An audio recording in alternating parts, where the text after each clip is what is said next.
wanted to talk about, I wanted to talk about confidence. And I was thinking, when was a moment, Maggie, when you felt really, really confident? Has anybody ever felt really, really confident in here? Raise your hand. Like, so good. All right, so I'm going to take you back to this moment. I'm in Bismarck, North Dakota. And yes, that is a real state, ladies and gentlemen. And it is a part of the USA, but not a lot of people go there. And I'm in Bismarck, North Dakota. It was a Sunday afternoon. I got done with church. I was wearing this black and white polka dot dress that I felt so good in. I could spin around and feel all free like a pretty little princess. And my family and I went out to lunch at this place called Texas Roadhouse. And Texas Roadhouse back in the Midwest, great buns, and they're all warm and you put butter on them and they're so good. And so we got done with our lunch and I'm having my bun, and I'm like, oh my gosh, I had a little too many buns, I gotta run to the restroom. And my mom always taught me that when I was younger, when you go to a public place, you take a little toilet paper, you put it on the toilet seat, and you make a little X for yourself. And she didn't tell me that actually above the toilet seat, there's those things right up there that they got for you that you can pull those down and just use that. So I did it, of course, the North Dakota way, the homemade way, and I made my little toilet teepee for my seat, and I got done, and I'm walking out of Texas Roadhouse, and I remember this moment so clearly because when I was walking, I was like, all these eyes are looking at me, because I felt so good in my black and white polka dot dress, coming home from church feeling so happy and free. And we get to our van outside, and I go to step into the van, and it's one of those really nice vans back in the day that you pull the door and it slides automatic for you. So I felt like I had a chauffeur and everything. And I hear people going, ha ha ha ha ha ha. And I feel like what I think is like a point, like of a finger, and I see my brother standing in the corner, my mean big older brother, and he's standing there pointing and laughing, and I'm like, what's going on here? And I look behind me, and I had made myself a whole runway of TP toilet paper that I had put on the seat behind me. And what I think about that moment is that still, even after that, I felt so confident. And you know why I felt confident? Because it wasn't about anything that was on the outside of me. It was about something that was on the inside of me.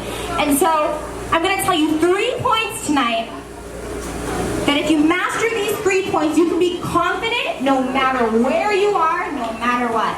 So point number 1 is that confidence is internal and it's not external. I think that sometimes we think confidence is this thing we gotta do a lot of things for, but I want you to think of confidence as a flower. It's a flower, and a flower is so beautiful, but guess what a flower starts with? A seed. And confidence is a seed that you get to plant inside of you, inside of your heart. And it starts with the thoughts you tell yourself. So I want you to tell yourself, whenever you see yourself in the mirror, I am beautiful. I can do great things. I have a great heart. There is so much for me.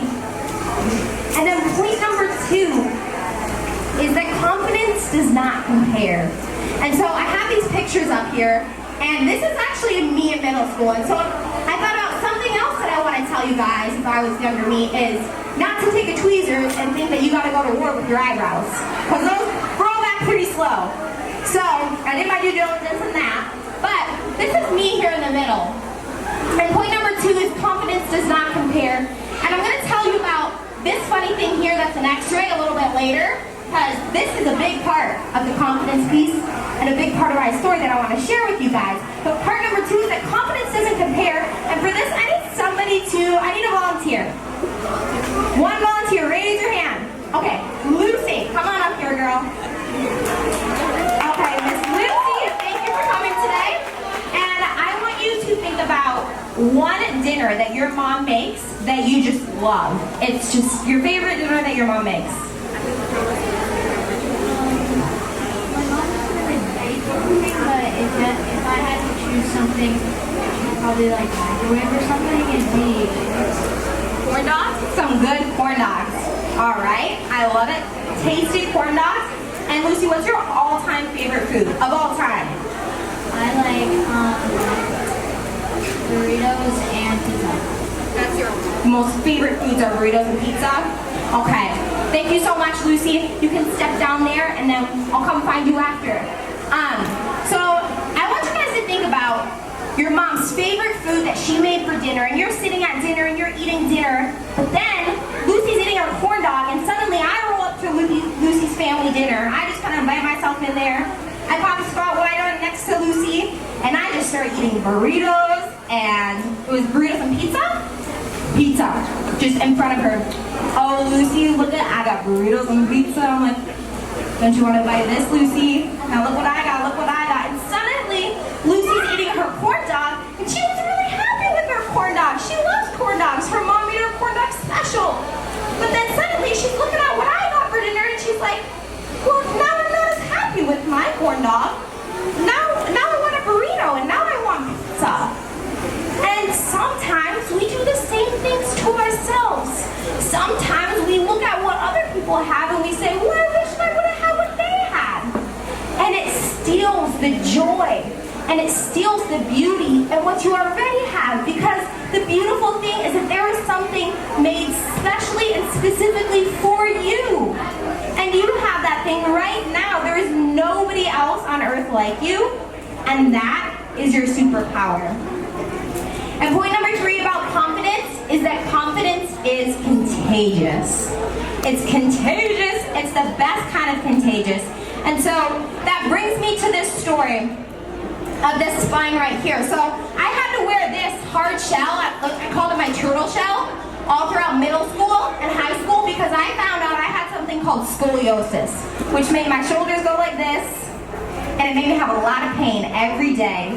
And I didn't know why. And I thought maybe God just made me crooked. Maybe I'm just crooked. But I actually found out it was that my spine looked like this and it was all curved.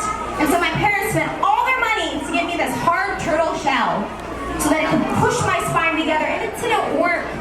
But I had to have surgery. And when I had surgery, I felt like I lost a lot of my confidence because I couldn't do the things that I used to do. I couldn't shower by myself. I had to learn I couldn't roll over by myself. I had to learn how to walk by myself again. And the thing about confidence being contagious is that I had a mentor. I had a woman named Madison. And Madison, I want you to think of your all-time favorite Disney princess and shout her out loud. Your favorite Disney princess. Moana, I'm hearing a lot of Moana, and I can agree. Your favorite Disney princess. Think about somebody that you just look up to, that inspires you. Madison was like that for me. And so Madison, Ariel, that's a good one. All right. And a hush came over the crowd. And so then, Madison would get coffee with me, and she would take time out of her day to come and talk to me and to pour into me. And Madison was like this ray of sunshine, you guys. She was like a ray of sunshine, and the sunshine was inside of her. That's that confidence. That's that seed from that flower, and it overflowed out of her. And so when I was losing and had lost my seed of confidence, or I couldn't find the sun inside me, the light inside me, Madison was able to spread that confidence to me. And so, lastly, what I want you guys to do right now is I want you to be able to know how powerful and how beautiful that seed of confidence and that sun inside of you is. So I want everybody to close their eyes with me right now. And I want you to just get still. And I want you to envision a moment, a time in your life when you felt really, really confident. And I want you to take yourself back to that moment. And I want you to think, what were the thoughts that you were telling yourself? What was the weather like that day? Maybe there was birds in the sky. Maybe your friend was next to you. I want you to think about maybe what you're wearing. I want you to think about everything about that day. And I want you to pretend that you are in that same place right now, because you are that girl right now. And I want you to tell yourself that there is nobody else like me. There is nobody else like you. Not one person on earth is just like you. picture that sun, that beautiful sun. And that sun is inside you. And I want you to picture yourself walking up to another girl and talking to her. And your sun being so bright, shining so bright that suddenly that girl feels like she wants to shine too. And I want you to open up your eyes. And I want you to know that you can choose confidence now. And that sun is inside you now. And just like Madison reminded me of that, I want to remind you guys of that. And to get involved, you can join one of our chapters that Peyton and I will be leading in Mesa. And I put a QR code on here. It's my Instagram where you can find the link to do one-on-one coaching as well. But the biggest takeaway from today, and Esther 4:14 says, perhaps you were made for such a time as this, is that you can choose confidence now. Thank you guys.